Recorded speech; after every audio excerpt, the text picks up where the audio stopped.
in obviously in a social world context. So the agenda of the talk was really to talk more about, I guess, what I think you should focus on is developing.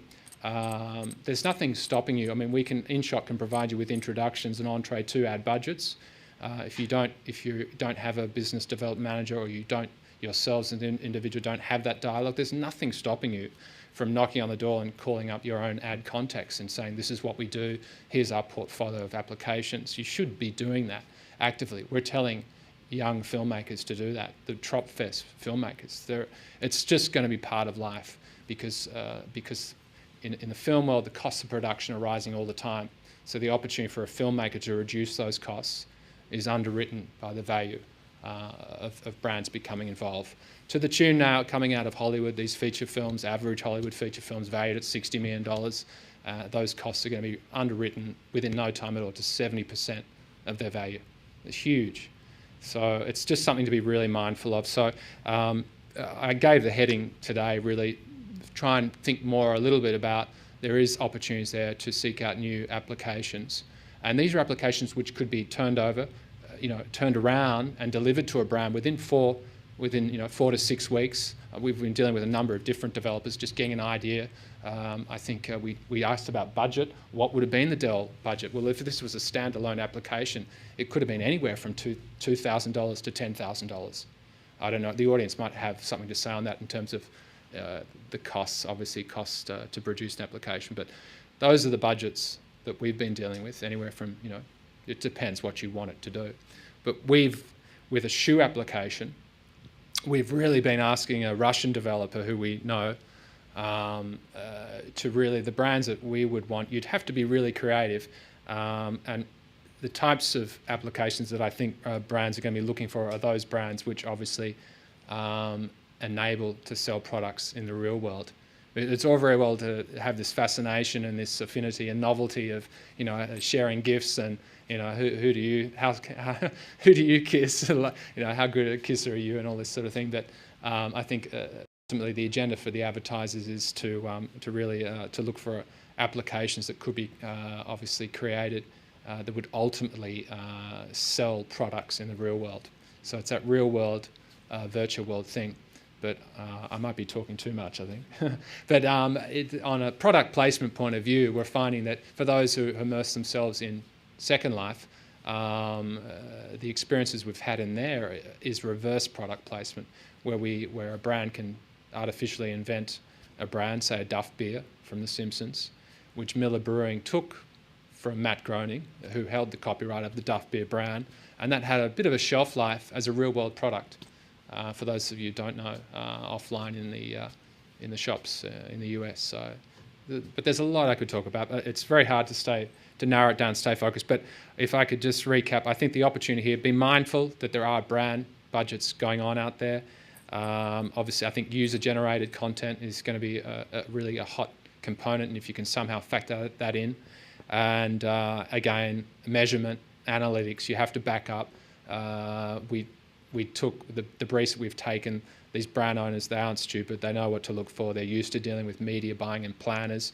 And so we're dealing with things such as return on investment. You need to be savvy with that as well. So thank you for your time. Yes, join me in thanking James Grant-Hay. Thank you. Thanks. Thanks, James. Fantastic. While we have you up there, James, I might just see if we have any questions, and I'll kick off with the first question. I can see that the point you've made, you're going to have a lot of developers lining up at the door of InShot. At what stage should they be coming to talk to people such as yourself? Yeah. Do they need something on paper? Do they need the application running? Do they need 500 people actively using this application per day? Mm-hmm. Because for those people that are in the know, there is 20,000 applications, but there's 17,000 that are only getting about 300 users. Mm-hmm. So that's a question I'd like to put to you. Yeah, I think with content producers in the film world, obviously the filmmakers, they have to have a show reel, obviously. We deal with all manner of filmmakers, from Tropfest right up there to high-end producers. And the same goes for TV, and we have dealings with networks. So there does have to be a track history there. But in terms of for developers, obviously there are a number of developers who have a body of work and a portfolio, and there's evidence of that, and we need to see that.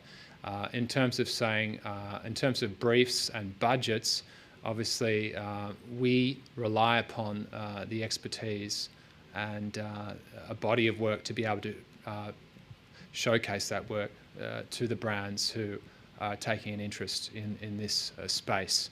And again, I think there was a bit of buzz with local brands getting involved in creating widgets and that sort of thing. And I think the Aussie brands aren't as daring as the international brands.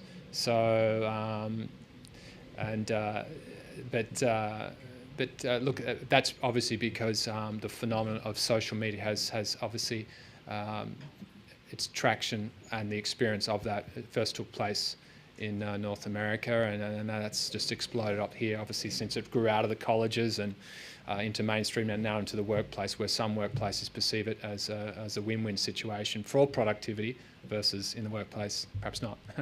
But look, if you've got a body of work that we'd be definitely interested in it, to connect with producers, I use LinkedIn as a professional network, and so it's like my Rolodex.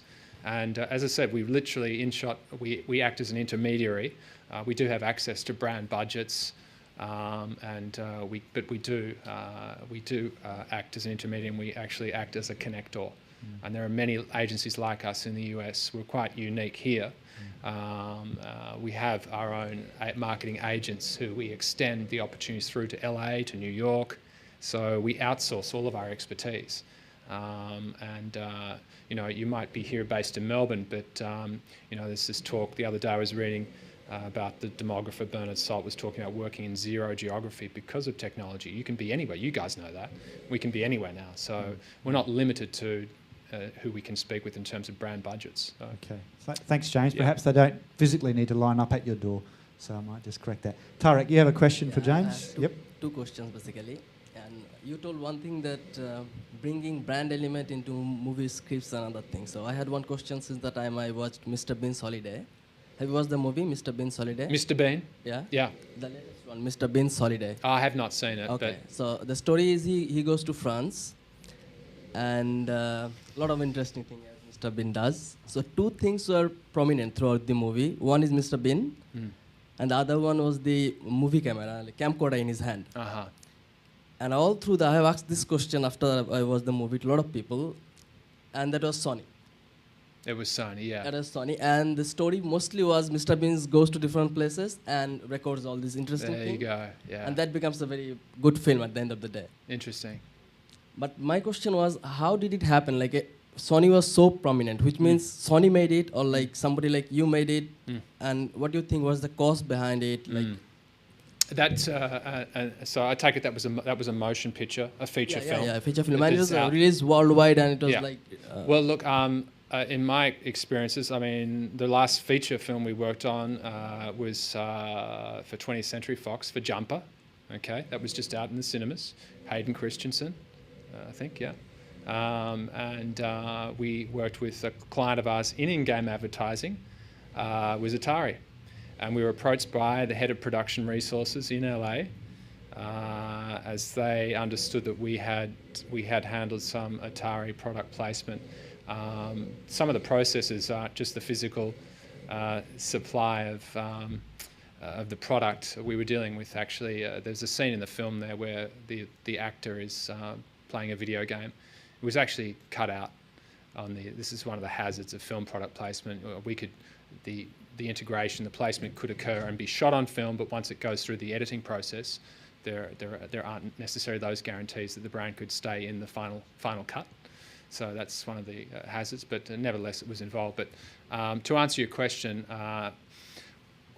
there are two components with the studio in that case. I'm not sure who the studio was who was the producer of the Mr. Bean film that you're referring to, but at the studio there is a person who heads up a large division with 20 plus personnel who heads up the production resource department. And that department, its entire responsibility is to focus on brand partnerships and sponsorships. We haven't seen the scale of that done in Australia because our Australian film network are made up of independent producers.